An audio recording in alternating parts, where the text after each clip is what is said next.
YouTube. All right, okay. Oh man, I just read this post. Ooh, interesting. You know, the thing is, the topic of this message, I gotta go in, y'all, with no apologies, because Jesus Christ is Sabbath. It's the reality of, it's the, see, here's the thing, what I'm finna talk about. I don't got my topic of how, I had it, be careful of, I don't have my topic right now, but I'm finna tell you what I'm finna talk about. You know what I'm saying? It's like people, of course we're supposed to put God first. You know what I'm saying? The ideal, of a Christian, and certain other people that say that they put God first. You know what I'm saying? The thing is, here's the thing, guys. If you're going to put God first, you know what I'm saying? I don't think people really understand the magnitude of putting God first when they see how, Jesus Christ put God first concerning him accepting the will of God, and how he went through the Jesus journey. You know what I'm saying? He went through this Jesus journey as in getting betrayed, getting persecuted, getting, mocked at, getting ridiculed, getting all this kind of negative stuff going on. What it says in John 17, that he was to be glorified. And in order for him to be glorified, he had to go through all this affliction and all this, 39 lashes and, being mocked at, being rejected, disrespected by his people. You know what I'm saying? And the thing is, people need to be careful of this idea of saying that you putting God first, because it's way more. This Christian version of putting God first is just, need to understand that it's not as much as what people think it is. But I'm gonna give you an idea about putting God first. Now, here's the thing. Now, the topic of this message, I think I got it. The topic of this message say, okay, if you want to put something before God, more likely, I got it. The topic of this message is the reality of measuring God's status. You know what I'm saying? Measuring God's status. That's what it comes up. Now, here's the thing. Well, of course, the Ten Commandments says, place no other God before me. That's what the Ten Commandments says. But here's the thing that we don't realize we do concerning our priorities in life. We put certain people and things before God. Now watch this. If you're going to put these people and things before God, I think you should measure these people and things according to God's status. Because if you're going to put them before God, first of all, you got to make sure that they have God potential. I mean, you know what I'm saying? Like, for instance, now we know God. God is the creator of the universe. Now, look at the universe. Yeah, how massive and how big that it is, It's a big place, This is his measurement. You know what I'm saying? The universe, that's unmeasurable. Now, imagine, let me use an example. It's kind of like saying that,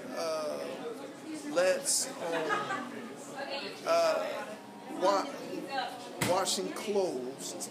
Let's say washing clothes. Imagine, trying to wash clothes with dish detergent. Does dish detergent has enough concentration power within it to have the ability to wash clothes correctly? You know what I'm saying? Does it has the chemicals to really accomplish in washing these clothes thoroughly? You know what I'm saying? That kind of idea. You know what I'm saying? It's like I'm finna. I'm thinking on top of my head, y'all. I'm going to carry a truck. You know what I'm saying? A truckload. A truck trailer. I'm gonna carry a truck trailer with an small Mercedes-Benz car. You know what I'm saying? Big trailer trucks. You know what I'm saying? Toting all that, cargo. Try to use a little small Mercedes-Benz to haul off all that weight on there. And it could you replace a Mercedes-Benz with a diesel truck? You know what I'm saying? And load all this, shipment to your destination. That kind of ideal is what I'm saying that people don't realize that they're doing when they put other gods before God. I mean, God is a tractor trailer that can haul anything, anywhere. But yet, we will say, no, God, I'm not going to put you before, me. I'm going to put this little Mercedes-Benz, or they try to put this a regular truck, you know what I'm saying, regular pickup truck, to try to haul this, big cargo to a destination. And then, watch this, they expect this truck, this pickup truck, or this Mercedes-Benz to accomplish it. You know what I'm saying? That's how they look at it. They think that it's going to accomplish something. They like, oh, well, I put my girlfriend or my wife or my lady, or the ladies, my boyfriend, my husband before God, the pickup truck, the Mercedes-Benz, to haul off this big old shipment to this destination way over here. You know what I'm saying? Well, let's just say, I'm from Florida. We're going to haul off a shipment to New York.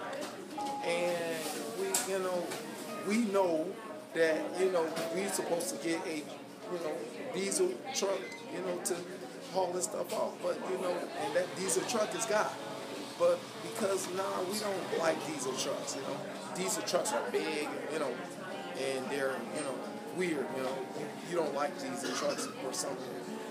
Just like you probably don't dig God because, God, is about worshiping Him. But you like to be worshipped, you know what I'm saying?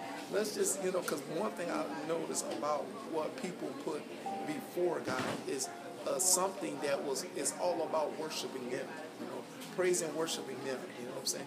And let's say that the, pickup truck in the Mercedes-Benz say, hey, we'll worship you, you know what I'm saying? If you let us haul this, cargo, this big old, trailer to, from Florida to New York. And we like, but, I can use that idea. Let's use, let's say the gas is more expensive than using the tractor trailer. You know what I'm saying? But the pickup truck use, less gas and stuff like that. It's cheaper to use a pickup truck or cheaper to use a Mercedes-Benz. You know what I'm saying? But you will choose what's cheaper. You will choose a cheap version of God that does not have God's status to try to accomplish, something. And all of a sudden you say, I choose a cheap version, because I always associate lust with cheap, you know what I'm saying? And, we use the lustful version, to try to execute something that only love can do. And God is love, see, right? See how that go hand in hand? So we tried it, and all of a sudden, we like it. We took the pickup truck, or let's say pickup truck, the pickup truck, the cheap pickup truck to haul off this stuff. All of a sudden, we receive a call from